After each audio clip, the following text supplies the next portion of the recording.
toko-toko dan warung masih buka, masyarakat melakukan aktivitas keseharian seperti biasa. Rudal-rudal Iran terus menghantam sejumlah lokasi penting di Israel, termasuk Tel Aviv. Iran dengan tegas menolak membuka negosiasi gencatan senjata dengan Israel.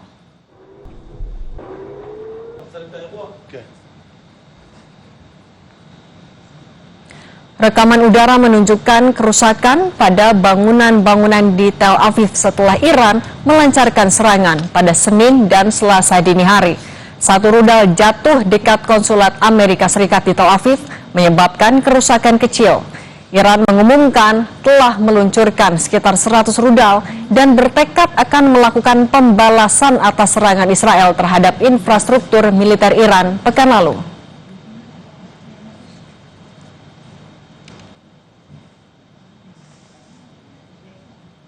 Sementara itu, militer Israel merilis video serangan udara yang mengincar target militer di Iran. Tampak sejumlah pesawat tempur Iran hancur akibat rudal Israel. Serangan juga ditujukan terhadap konvoi truk yang disebut membawa senjata dan peluncur roket dalam perjalanan ke Teheran.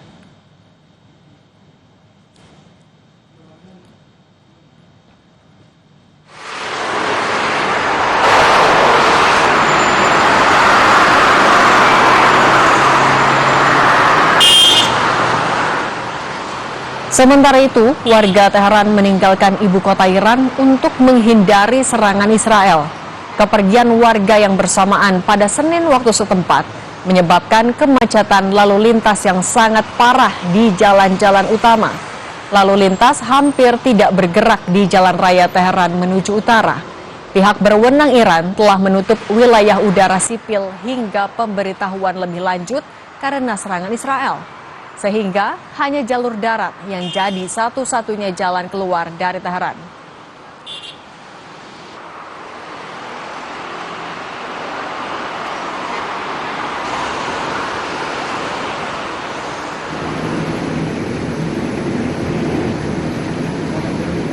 Angkatan Udara Israel menyerang studio dan kantor penyiaran milik pemerintah Iran di Teheran, Iran, Senin waktu setempat.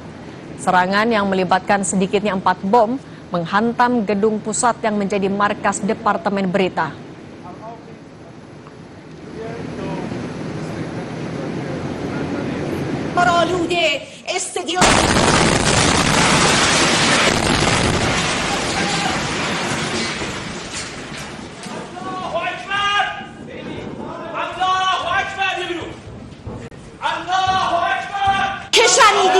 صدای متجاوز به خاک وطن، صدای متجاوز به صدای حق و حقیقت است. آنچه که ملاحظه کردید، صدایی که شنیدید، فضای غبارآلود استادیوم.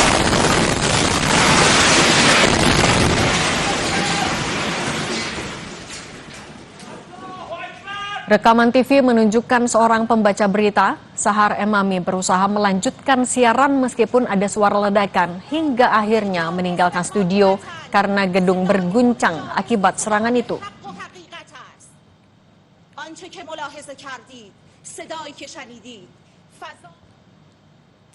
Serangan Israel juga disebutkan telah menyasar rumah sakit Farabi yang berada di Provinsi Kermanshah, Iran bagian barat. Video yang menunjukkan kerusakan sejumlah bagian rumah sakit dimunculkan ke publik. Media di Iran mengatakan serangan udara Israel sepanjang Senin terus menghujam Provinsi Kermanshah.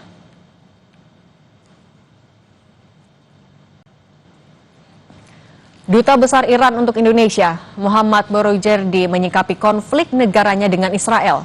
Borojerdi menegaskan Iran akan terus membalas serangan dari Israel sebagai bentuk bela diri dan pelajaran bagi Israel. Iran menyebut tidak akan melibatkan negara lain sebagai mediator. Iran akan menghentikan serangan Israel jika Israel juga menghentikan serangannya. میانجیگری هم که بعضی کشورها درخواست کردن مثل روسیه، مثل خیلی کشورهای دیگه که پیشنهاد میانجیگری کردن، در وهله اول باید بگم که ما کشوری در برابرمون نیست که کسی بخواد برای ما میانجیگری کنه. ما اسرائیل رو یک کشور نمیدونیم. ما اسرائیل رو یک رژیم اشغالگر تجاوزگر میدونیم که خاک یک مردم رو تصاحب و اشغال کرده و اشغالگری باید در اولین فرصت تمام بشه. دوم همینه که میانجیگری لازم نیست. تا وقتی به ما حمله میکنند ما جواب میدیم.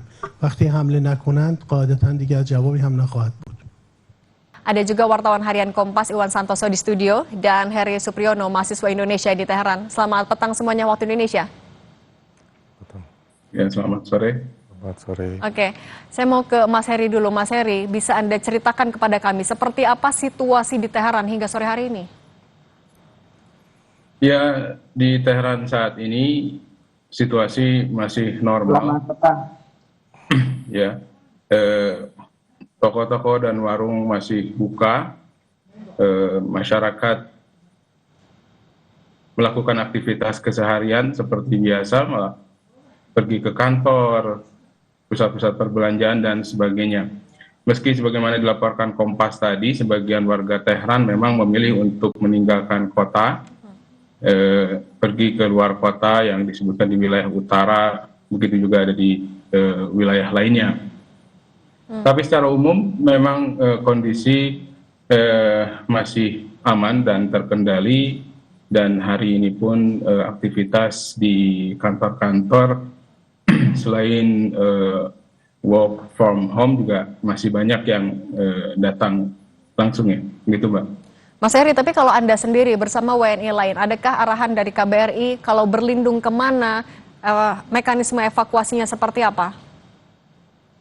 Sejauh ini dari pihak KBRI baru memberikan hotline untuk kami di Teheran, barangkali ada situasi yang kemudian lebih memburuk, itu bisa menghubungi hotline tersebut. Sementara untuk jalur evakuasi ini sudah, seingat saya sudah ditetapkan beberapa waktu yang lalu, ya, beberapa tahun lalu mungkin, jalur evakuasi ini sebelum krisis Iran-Israel pecah.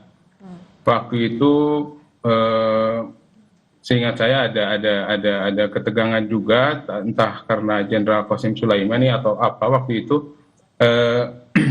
Waktu itu dari pihak KBRI sudah menentukan jalur evakuasi dan pos-pos shelter begitu untuk warga Indonesia di Teheran dan seluruh Iran. Jadi kalau menurut saya dari pihak KBRI sudah menentukan jalur tersebut, tapi belum mengumumkan misalnya kondisi siaga 1, 2, 4, 3 itu belum diumumkan, Mbak. Oke. Saya mau ke Mas Iwan. Mas Iwan, kalau tadi Iran bilang sebenarnya tidak akan melibatkan negara lain. Kalau masih berhadapan dengan Israel, mereka mampu kok. Tapi kalau kita membandingkan kekuatan militernya antara Iran dan juga Israel, di mana kekuatan masing-masing? Ya, kalau bicara Israel, praktis resources-nya kan semua dari Barat, terutama dari Amerika yang bilang tidak terlibat langsung, tapi ketika sedang berunding tetap minggu lalu mengirim rudal sekian ratus ke Israel. Dan kalau Iran, kalau kita lihat dari poros perlawanan terhadap mendukung perjuangan Palestina beberapa tahun terakhir di Suriah, Gaza, Yaman, dan lain-lain, ya salah satu keunggulan mereka ya bagaimana mereka bisa mengembangkan rudal, pesawat tanpa awak yang kemudian juga jadi contoh ya untuk dikembangkan juga oleh Rusia dan China itu. Jadi masing-masing punya kelebihan arsenalnya sendiri, dan ini kita seperti, ya maaf ya, bukan kita mendukung perang, tapi ini seperti adu nafas panjang nanti, mana yang lebih punya logistik. Kalau kita ingat bulan lalu ada ledakan besar di seperti ada, sebetulnya semua saling membaca, dan kalau dalam kontestasi geopolitik seperti ini, dari pihak Iran juga terus membaca, pihak Israel juga membaca, bahkan cara serangan kemarin sebelum serangan udara dilakukan serangan dari dalam Iran oleh komandonya Mossad, dan itu menunjukkan ini cara-caranya juga tidak berubah. Di saat yang sama juga dilakukan operasi informasi. Operasi informasinya kan kalau kita lihat seperti perang Teluk kan, dari Pentagon ada ungkapan separuh dari operasi tempur itu dilakukan di media, menciptakan persepsi.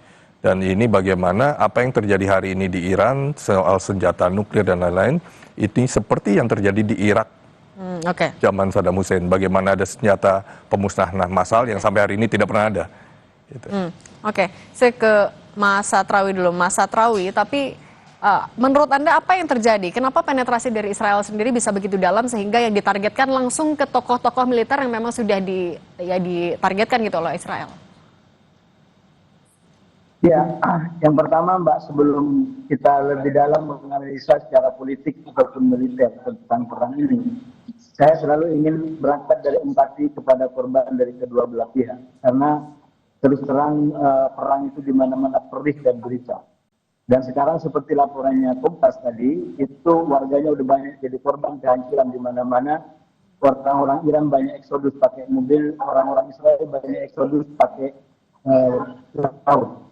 Sehingga ada kayak semacam satire di Arab itu, orang Israel dulu datang ke Palestina dari laut, mereka sekarang pergi juga dari Israel ke laut. Ini sebenarnya satire, kesakitan yang menaut di antara bangsa-bangsa di Arab tentang apa yang sudah terjadi. Jadi kita harus berempati dengan apa yang dialami oleh kedua bangsa, dan saya berharap ini tidak terus, kita berharap tidak terus meningkat, dan semoga segera ada formula menuju rasionalitas perdamaian bagi semua. Nah, yang kedua, menjawab pertanyaan Mbaknya, kenapa kok Israel bisa semakin dalam atau sangat dalam masuk ke pertahanan Iran? Menurut saya, terlepas dari berbagai macam pencapaian yang dilakukan oleh Iran, termasuk di hari kelima ini, yaitu dengan mencapai target-target Israel secara langsung, Tel Aviv itu porak-poranda di mana-mana itu tidak terjadi sebelumnya. Terlepas dari keunggulan-keunggulan itu, ada satu hal yang menurut saya dari Iran ini tidak kunjung diperbaiki semenjak dari katakanlah tahun 2024 atau 2023 kejadian daripada serangan 7 Oktober di Hamas, yaitu kecolongan dari sisi intelijen. Saya melihat sekarang ini berbagai macam keberhasilan Israel karena mempunyai basis atau data informasi intelijen yang sangat cukup. Jadi memang secara pola serangan di antara kedua belah pihak akhirnya mirip. Kalau Israel menggunakan serangan pesawat tanpa awak, pesawat siluman dari ketinggian yang tak sedang belum menembong, tapi di darat dia menggunakan operasi intelijen. Yang tadi Mas Iwan juga berperan di dalam melakukan operasi-operasi. Nah, sebentar teman. Hal yang sama juga dilakukan oleh Iran. Iran dalam melakukan serangan ke Israel sama, dia menggunakan proksi. Walaupun sekarang juga tidak terlalu efektif. Ada Hizbullah, ada Hamas, ada Houthi. Ini sebenarnya perpanjangan tangan daripada Israel yang ada di sekitar Oke, tahan dulu Mas Satrawi. Tadi kita juga membahas soal, Mas Satrawi tahan dulu. Tadi juga dibahas soal informasi intelijen dari Israel. Kenapa akhirnya bisa menyasar pejabat-pejabat militer? Nah, sebenarnya seberapa hebat intelijen dari Israel dan bagaimana tadi penetrasi mereka ke dalam Iran itu seperti apa? Kalau kita lihat pengalaman sebelumnya operasi intelijen, jadi di Israel intelijen dalam negeri ditangani Shin Bet, intelijen luar negeri ditangani Mossad. Jadi sebelum perang tahun 67 pun intelijen Israel itu sampai menyusup masuk ke pemerintahan Suriah, yang semua data yang diberikan begitu mendalam. Nah, hal yang sama karena di diaspora Israel itu kan dari seluruh penjuru dunia. Jadi banyak orang-orang yang tinggal di Persia, di Irak, itu mereka yang melakukan aliyah hijrah ke Israel itu menjadi sumber data, tapi juga punya jaringan, dan orang-orang jaringan Yahudi setempat itu menjadi sayanim, kemudian mereka membuka jalan untuk membuka jaringan di masyarakat setempat. Dan bahkan mereka terkadang harus memposisikan diri menjadi pihak lawannya. Jadi dia sama sekali menghilangkan identitasnya sebagai orang Yahudi dan menjadi betul-betul, saya menjadi diri yang lain. Itu jadi betul-betul, dan itu dilakukan bertahun-tahun dan sangat mendalam. Dan makanya juga ada markas Mossad yang akhirnya ketahuan di Teheran ya. Saya mau ke Mas Heri juga. Mas Heri, tapi dengan kondisi seperti saat ini, kalau tadi kata Mas Iwan, ini bisa jadi perang yang nafas panjang, saling mengambil nafas yang panjang. Mas Heri, tapi eksodus di sana seperti apa? Apakah sebegitu banyaknya memang warga Iran yang berusaha keluar dari Teheran? Kalau saya amati tidak begitu banyak ya Mbak ya. Memang jalan-jalan padat. Namun saya juga sempat beberapa kali bertemu dengan sejumlah orang Iran yang memang memutuskan untuk tidak evakuasi atau tidak keluar kota. Mereka memilih tinggal di Teheran saja. Dan jumlahnya cukup banyak menurut saya, sehingga kalau misalnya di media-media digambarkan seolah-olah terjadi eksodus besar-besaran, itu juga nggak terlalu tepat. Karena yang kita lihat juga masih cukup banyak yang tinggal di Teheran sampai saat ini, termasuk kan kedutaan-kedutaan besar negara-negara asing di Teheran juga, sejauh yang saya tahu belum sampai mengumumkan situasi siaga seperti itu. Oke. Saya mau balik lagi ke Mas Iwan. Mas Iwan, kalau kita juga melihat logistik yang dimiliki oleh masing-masing negara, seberapa panjang nafas yang bisa mereka ambil dalam perang ini sebenarnya? Ini kalau saya melihat lebih luas lagi ya geopolitiknya. Sebetulnya akhir tahun ini kan sudah direncanakan pengiriman minyak dari Iran ke China lewat jalan darat. Dan kalau kita lihat semua choke point terhadap ekonomi China yang dilakukan oleh negara-negara barat, antara lain Selat Malaka, Laut Cina Selatan. Makanya China berusaha membangun jalur-jalur pengiriman migas lewat jalur lain, seperti ada pelabuhan Gwadar di Pakistan, ada jalur dari Myanmar ke Yunan yang sampai hari ini terganggu karena konflik di Myanmar. Dan salah satu yang terbesar adalah pembangunan pelabuhan Chabahar di Iran untuk mengirim minyak ke China. Nah, ini artinya apa? Ketika semakin banyak transaksi langsung dan tidak menggunakan dolar, ini akan mengurangi resiko sanksi. Jadi hari ini dunia yang diatur negara-negara barat dengan penduduk sekitar 700-800 juta, mengatur 7 miliar lebih manusia, akan semakin berkurang kekuatan untuk menekan dengan terjadinya settlement local currency tanpa menggunakan dolar. Itu jadi kurang lebih itu. Ini kita lihat akan seperti apa. Oke, kalau Mas Satrawi, kita kan kalau Iran bilangnya kalau Israel berhenti menyerang, Iran juga akan berhenti. Dan kalau belum berhenti akan terus membalas. Nah, tapi adakah faktor yang bisa membuat Israel berhenti agar agresi, agar perang ini juga selesai? Ya, saya rasa rumus konflik di Timur Tengah sampai hari ini belum berubah, bahwa Amerika tetap memerankan menjadi faktor kunci. Nah, sekarang kita melihat Presiden Trump mempercepat kunjungannya ke Kanada karena ada sesuatu yang penting, akan melakukan sesuatu yang sangat penting. Nah, saya melihat kita lihat dalam sehari dua hari apa yang dilakukan oleh Trump, walaupun memang secara sekilas apa yang dilakukan Trump dengan Netanyahu ini kayak semacam dua cekikan yang berending sama bagi Iran. Kalau Trump dengan perundingan, endingnya adalah agar tidak ada nuklir di Iran. Sementara Netanyahu dengan militer itu adalah endingnya juga sama, menghancurkan program nuklir. Jadi ini semacam dua jari yang sebenarnya memang berpisah, tapi ujungnya sama, yaitu bagaimana membuat Iran tidak memiliki senjata nuklir. Nah, masalahnya Iran tidak sebodoh itu, saya melihat dia sangat cerdas melihat situasinya, karena itu dia nggak mau dijebak dalam dua gerakan jari ini. Dia punya opsi untuk yang disampaikan tadi, membela diri. Apalagi memang secara nilai dan hukum, menurut saya semua orang melihat ini yang mencari gara-gara lebih dulu adalah Israel. Dia yang menyerang duluan, dia yang membunuh, bahkan seorang tamu negara kayak Haniye itu dibunuh di dalam negaranya. Jadi awalnya mengaku, tapi sekarang semuanya diakui. Jadi ini memang sebuah pelanggaran hukum. Nah, sekarang tantangannya adalah bagaimana hukum internasional itu tidak menjadi double standar. Nah, ini yang menurut saya menjadi berat bagi kita semua yang percaya dengan keadilan hukum internasional. Makanya butuh ada peran internasional juga agar tidak ada double standar.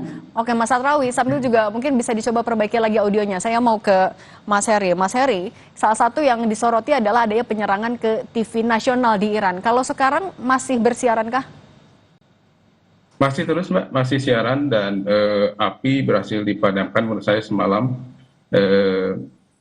Seperti yang saya lihat sekarang ini juga mereka masih siaran dari semua channelnya, tidak ada jeda ya. walaupun sempat dibom waktu membacakan berita itu tadi, Sahar Emami itu. Setelah itu pindah studio kemudian berlanjut begitu, Pak. Oke, kalau dari Mas Iwan, penyerangan ke sipil, kemudian juga penyerangan ke TV atau media pemberitaan dari Israel, ini adalah pelanggaran juga dari Piagam PBB. Nah, tapi adakah opsi Israel bisa menghentikan pelanggaran-pelanggaran itu?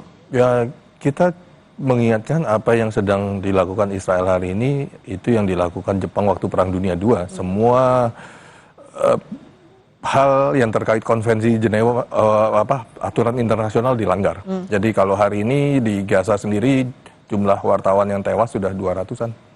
Dan itu rasionya sangat besar ya di dunia untuk di daerah konflik, jumlah wartawan tewas seperti itu dan seperti apa sebuah negara. Dan ditambah lagi Perdana Menteri Netanyahu selalu menyatakan tentara Israel adalah tentara moral army. Jadi kita lihat bagaimana moral army menjalankan operasinya. Oke, Mas Iwan Santoso, wartawan harian Kompas, Mas Hasibullah Satrawi, pengamat Timur Tengah, dan Mas Heri Supriyono, mahasiswa Indonesia Teheran. Terima kasih sudah berbagi di Kompas Petang. Sehat selalu semuanya. Terima kasih. Sama-sama.